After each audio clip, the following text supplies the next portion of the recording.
Fala galera, aqui quem fala é Cadmiel Moura. Hoje vou entrevistar aqui grande referência para nós aqui do Rio Grande do Sul. Prazer, Pneu Cabeça. Se apresenta pro pessoal aí. Fala moçada, alegria tá fazendo parte aí do projeto do Cadi. E vamos tocar de ficha, vamos ver o que vem pela frente. Você lembra qual foi a primeira música que você tocou? Cara, não lembro. Não lembro? Não. Na verdade, assim, tocou muito já, né? O meu pai, a minha família tem essa prática da música. Eu cresci nesse meio, né? Eu cresci nesse meio, cresci vendo os meus pais cantando, tocando música dentro de casa o tempo todo. Não me lembro exatamente qual foi a situação, mas foi lá do tempo que a gente tocava. Nós tínhamos um conjunto que na época chamava Conjunto, né? Sim. Tocava a Voz da Verdade, tocava aquela galera. E a gente é por lá. Ela é uma dessas músicas que eu toquei em primeira lá. Reviver, a gente tocava bastante também. O que fazer para ser um bom músico e tornar-se reconhecido? Você quer que deixou? Meu amigo, eu me vejo assim de uma forma. Eu sou um reconhecido assim. Eu acredito que existe alguns. É um tipo de coisa que a gente vai ter que editar depois. Porque é esse negócio. Mas, bom, vamos lá. Primeiro, assim, reconhecido por quem, né? Sim. Então, assim. Mas, de certa forma, num contexto geral, eu acho que o meu reconhecimento é modesto. Tá? Mas eu sou grato a Deus assim por algumas questões que eu acho que são bem importantes. Primeiro, é ter tido professores que realmente me impulsionaram, sabe? Eu acredito que o Kiko Freitas, quando eu fui estudar com ele, eu acho que virou uma chave. Pelo menos os meus amigos que tocavam comigo, sempre tocaram, disseram isso. Então ter um bom professor faz toda a diferença. Depois, tocar com músicos que também estão no mesmo clima, querendo estudar, querendo aprender, sabe? Isso ajuda muito, sabe, cara? E depois, meu amigo, eu acredito assim que daí ela fala um pouco sobre reconhecimento. Isso. Dentro do meu meio, do nosso meio, a gente sem parceiro, a gente é nada. Né? A gente é nada, cara. Eu tive amigos, o Simon Saldanha, o maestro, quando nós fomos gravar com o Nani a primeira vez, ele abriu mão de uma parte do cachê dele para cobrir a minha passagem, porque no primeiro projeto não tinha Central Gospel, não tinha nada, a gente só ia para um retiro lá para gravar. Então, assim, a vida toda, músicos, amigos, eu tenho um amigo, o Alexandre Vieira, um amigão, que quando a gente foi gravar, ele criou um projeto e a gente foi gravar em Nashville. Então, uma oportunidade dessa, sem aliança, sem parceria, sem vínculo, não rola, sabe? Então, eu acredito que é isso, sabe? Quanto tempo tu estudou com o Kiko Freitas? O Kiko eu estudei 2 anos. Foi só com ele ou? Eu estudei com Argos Montenegro mais 2 anos. Estudei também com Flávio Teixeira, que é um amigo, sabe? Que foi também aluno do Kiko. Então foram esses que tive muitas influências, né, meu amigo? Sim. Mas talvez o Argos Montenegro eu estudei 2 anos e pouco. Lá estudava eu, Julinho, o Ébano, estudávamos lá, tudo na mesma turma. Imagina. E depois eu estudei mais uns 2 anos com o Kiko Freitas. Outra pergunta. Música dá dinheiro? Isso aqui foi o Lucas Pereira, baixista da N Segueto. Monstro. Meu amigo, eu acredito, tá? Que se a gente no Brasil, a gente assim, graças a Deus, estamos avançando com esse aspecto,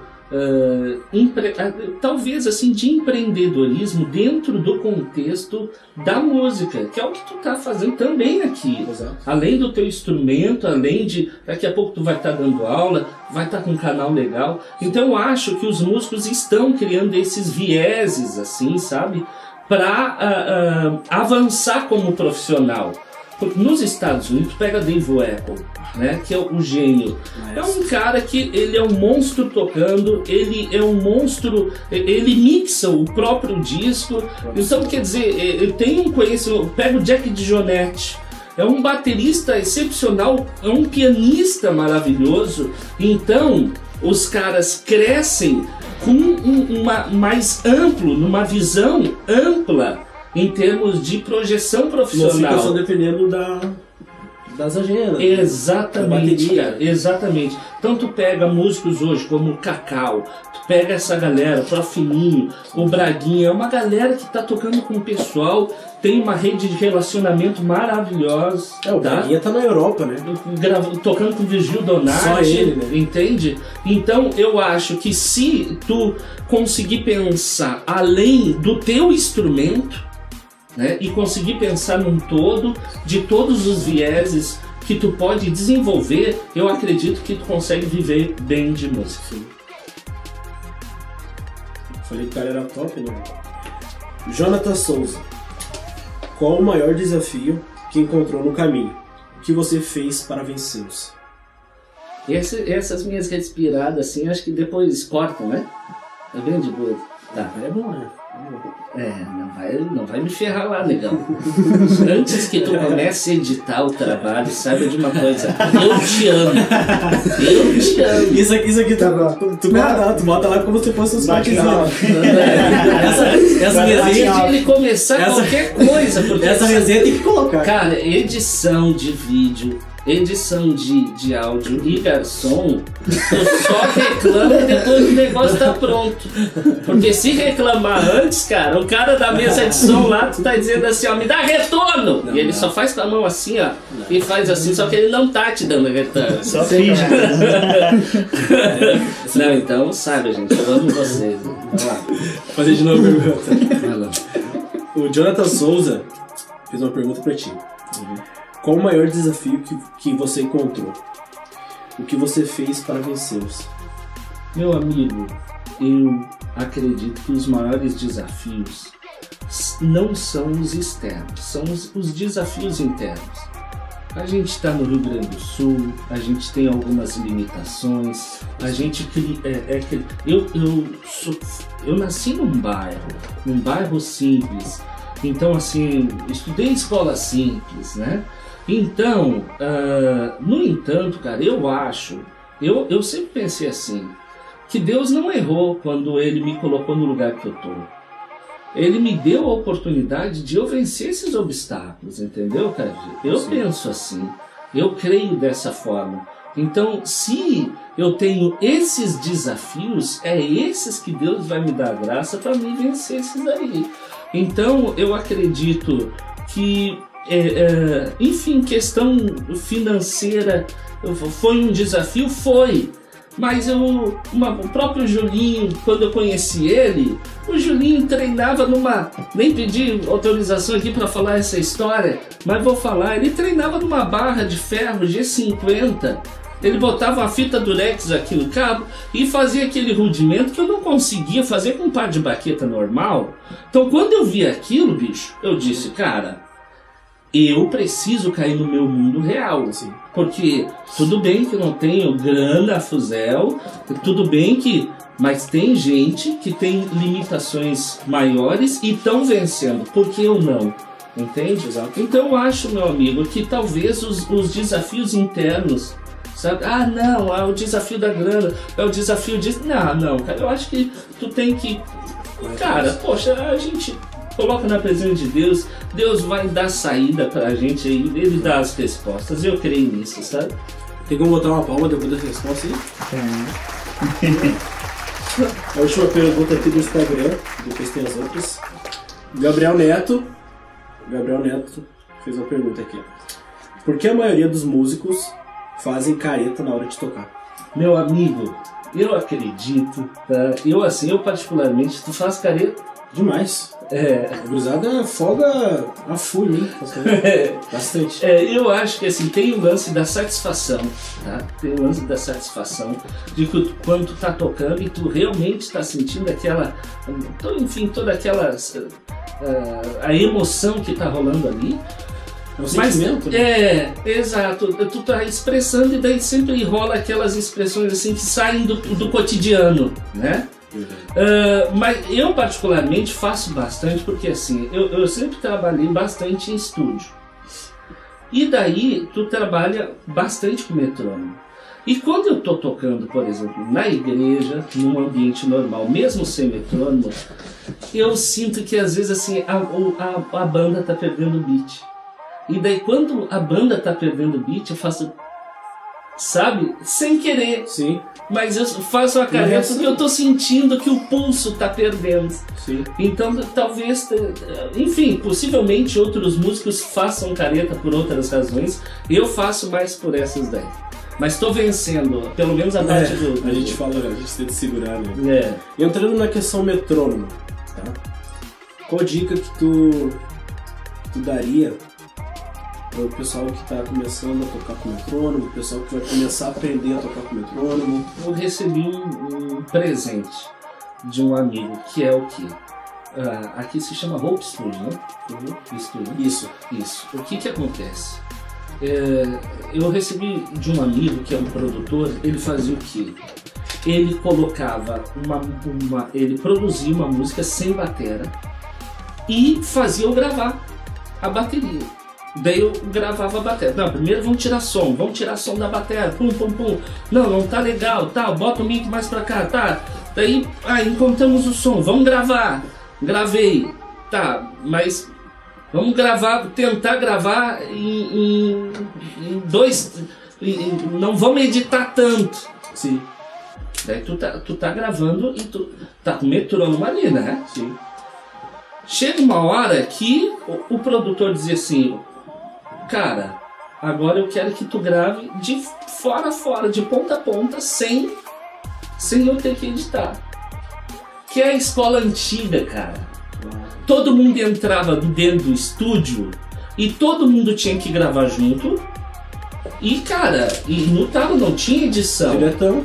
Então eu acho que um grande lance, eu acho que o metrônomo não é inimigo. O metrônomo, ele tá te convidando para ser um amigo. Sim. Ele quer ser um amigo do baterista. Mas o que tu tem que fazer? Vem aqui pro estúdio, né? O cara larga uma trilha e tu grava. Grava uma volta. Daí, não ficou, a virada não ficou legal. Mas vai gravando, porque também tu vai, até a forma como tu pega na baqueta, a pegada, o controle, tudo tu vai ajustando na medida que tu vai te habituando com a experiência de estúdio. Então eu acho que essa é uma grande sacada para ti. O Dave Warko faz isso. Ele toca e a primeira coisa que ele faz é chegar em casa para se ouvir, para ele se assistir. Acho que a maioria dos músicos fazem isso, né?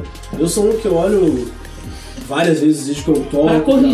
Pra corrigir, sabe? Tu olha, sabe? Não pra daqui a pouco, nossa, arrebentei. Às vezes tu curti muito aquilo. Mas eu acho que o grande lance é tu te ouvir. Então a experiência de vir para um estúdio e gravar várias vezes, eu acho uma grande sacada, cara. Nossa. Hoje, né, tu é o pastor dos jovens, né? Uhum. E como tu lida com isso? Sendo que tu é o pastor e tu tem um amor pela bateria. Tu consegue separar as duas coisas? Hoje tu não é mais ativo como ministro, tocando, ou tu preferiu hoje cuidar dos jovens, pregar? Como que tu lida com isso? Meu amigo, a música eu acho que não sai mais da gente. Nunca mais sai. Né? Na verdade, ela te ajuda, ela te formata quem tu é. Né? Então, eu sou um pouco mais melancólico por causa disso, enfim, né? Por causa desse viés artístico que tem no músico. Né? Agora, a questão, o que acontece? Eu acho que são transições, sabe? Eu acho que são transições, são estações. E chegou uma hora, cara, que eu tava tocando e eu acho que, porque assim, não é só tocar, a gente não faz só música, mas a gente promove uma atmosfera né? Nós temos esse compromisso de promover uma atmosfera de adoração, né? Não é para nós, né? Não é egocentrismo, né? É cristocentrismo, né? Então é outra pegada. Então quando tu tá trabalhando, tu entende que existem transições, existem estações, e chegou uma hora que me deu, que eu aprendi a ter um prazer violento em colocar outros no meu lugar tocando. Cara, tu não sabe como isso hoje me dá alegria, sabe? Ver uma galera tocando muito, que tá, então na minha igreja, em 2 meses, por exemplo, em 45 dias eu toco. Uma vez por mês, olha lá, sabe? Mas tem uma outra galera que tá vindo, quebrando vontade, tudo, né? Sabe? E eu acho que o meu chamado e as transições dele me levaram para isso. Um dia pessoas me impulsionaram e hoje o Senhor está me levando para isso. Eu impulsionar pessoas, sabe? Então, e com relação aos jovens, meu amigo, foi a salvação da minha vida. Eu costumo dizer isso. Ah, sim, Cadinho. Por quê? Porque a gente com muito tempo na igreja, a gente começa a ficar meio crente chato, cara. Sabe, quando tu não transiciona, sim, não é? O crente experiente, ele é maravilhoso. Sim. Mas quando tu não transiciona, quando tu não estende as estações que Deus separa pra gente, a gente começa o quê? Exigir direitos na igreja. Quase que tu quer uma plaquinha na tua cadeira. Contrato. Então assim, e eu trabalhar com jovens foi a oportunidade de recomeçar. Sabe, eu tive que iniciar tudo de novo, tive que aprender como lidar com eles, aprender a comunicar. Isso eu levei para a questão musical, a questão empresarial, levei para tudo esse aprendizado. Então estou muito feliz. Eu acho que por um momento eu estava me escondendo um pouco atrás da música, né? A gente vai se escondendo, vai usando às vezes a música um pouco como escudo. E quando eu comecei a trabalhar com jovens, eu tive o privilégio de recomeçar, tirar um pouco do instrumento e medir algumas coisas que eu tinha de um pouco talento, mas muitas coisas que eu precisava aprender. Então isso foi especial. Bacana. Né? E tem sido muito especial. Quanto tempo tu já está na frente como pastor, como líder dos jovens, na Líder 55? Qual o tempo que tu já está na frente desse ministério? Eu trabalho entre jovens e adolescentes já há 3 anos e meio. Eu sempre discipulei. Isso desde o início, sabe? Cara, eu adorava, assim, porque eu fazia a sala, eu dava aula, sabe? Tipo assim, minha vida toda foi assim. Dava aula, daí a galera vinha, ia tendo aula, mas um determinado horário lá, das 5 às 6, eu separava pra gente tomar um café junto. Daí vinha, cara, batera de todo bairro assim, vinha ali e a gente tomava aquele café junto. E eu sempre gostei demais, cara, sempre assim, sempre fui muito apaixonado pelo evangelho. Então eu sempre cuidei de gente, né? Sim. Hoje, por exemplo, tem um ex-aluno, que é o Felipe Mitchell, que acabou se tornando pastor do Junior. Hoje foi para a Alemanha, está pastoreando lá, sabe? E começamos ali, eu dava aula com ele tinha 9 anos de idade, né? Começamos toda uma caminhada de discipulado e hoje ele nossa, cara, algo pra ti deve ser algo... É muito especial, é muito especial, porque um dia um amigo meu me falou uma frase muito legal, que talvez assim, foi uma das que mais me impactou. Ele disse assim, olha, um dia a gente fala como filho, mas outro dia a gente fala como pai. Ixi, cara, isso mudou. Quando eu entendi isso, porque ele diz, filho é assim, velho, ó. Filho chega em casa e diz assim, não gostei disso, não gostei daquilo, né? A comida não tá do jeito que eu gosto. Mas quando tu transiciona e tu te torna pai, é um outro lance. Não tem mais bizu, velho. Tu tem que chegar e tu tem que prover. Tu tem que trabalhar, entende? Então quando a gente se torna pai, tadinho, a gente para de aquele olharzinho, sabe? Até porque quando a gente vai comentar alguma coisa, como pai tu sabe que tu tem compromisso em promover aquilo, Sim. em lutar contra aquilo.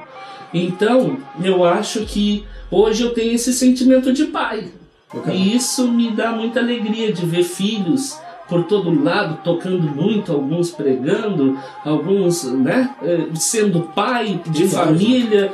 Isso me dá alegria. Fora disso que eu também sou pai, né? Sou pai do Eduardo e da Rafaela, assim que, nossa, sou muito feliz de ter filhos assim.